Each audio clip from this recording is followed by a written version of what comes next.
In this problem, I need to sketch the angle negative 22 pi over 5 in standard position. I need to find the least positive angle that's coterminal with this angle. I need to find the greatest negative angle that's coterminal with this angle. And then I need to find all angles that are coterminal with this angle. Now, in my negative 22 pi over 5, there's no degree symbol, therefore I'm in radians. And it's going to help me if I turn this negative 22 over 5 into decimal form. So negative 22 pi all divided by 5 equals negative, 5 goes into 22, 4.4 times. So my angle is negative 4.4 pi radians. Now to draw the angle in standard position, the vertex must be at the origin. The initial side has to be along the positive x-axis. Since it's a negative angle, I'm going to rotate in a clockwise direction to get to the terminal side.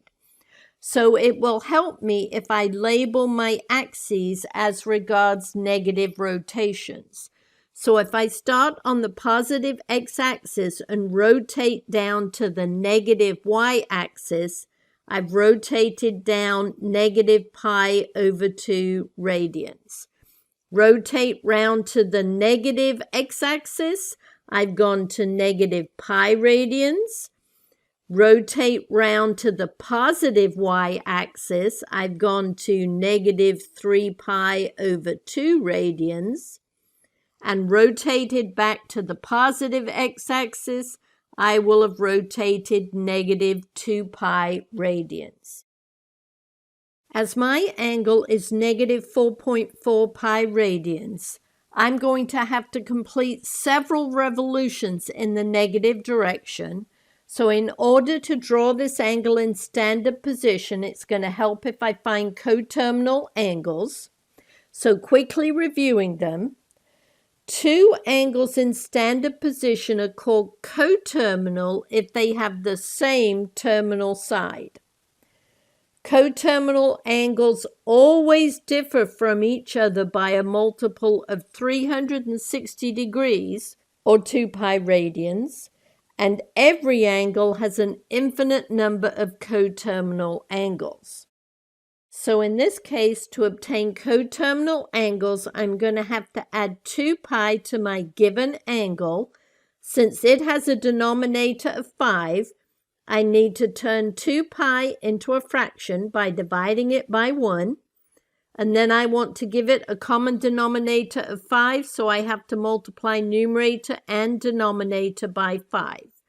So 2 times 5 is 10 pi over 5. That's exactly the same as 2 pi. So I'm going to take negative 22 pi over 5, and I'm going to add 10 pi over 5. That's one complete revolution. Negative 22 plus 10 is negative 12 pi over 5. That's still not in this range, so I'm going to keep going.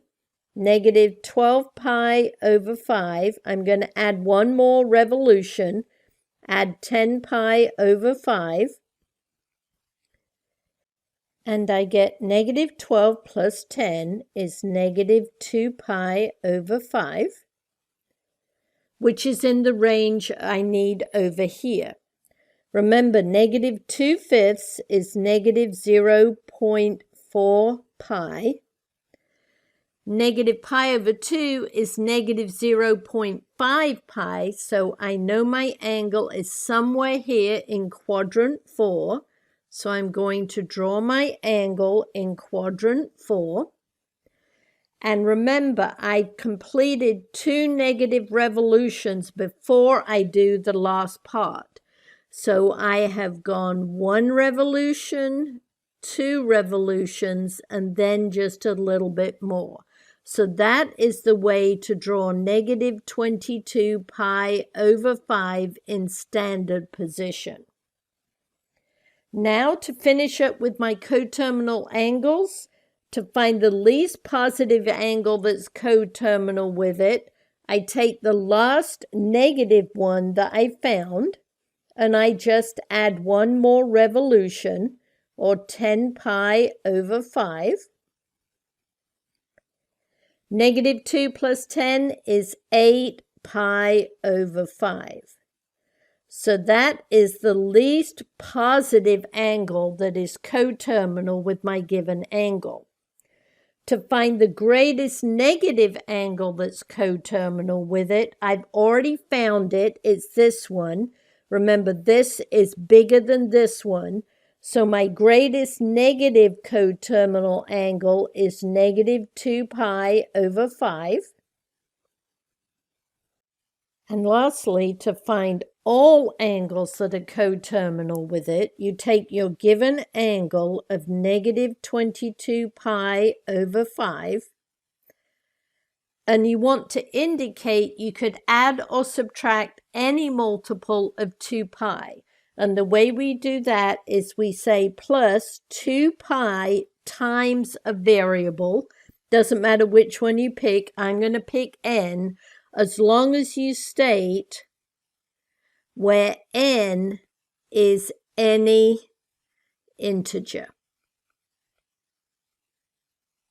So that is the way we write all angles that are coterminal with the given angle.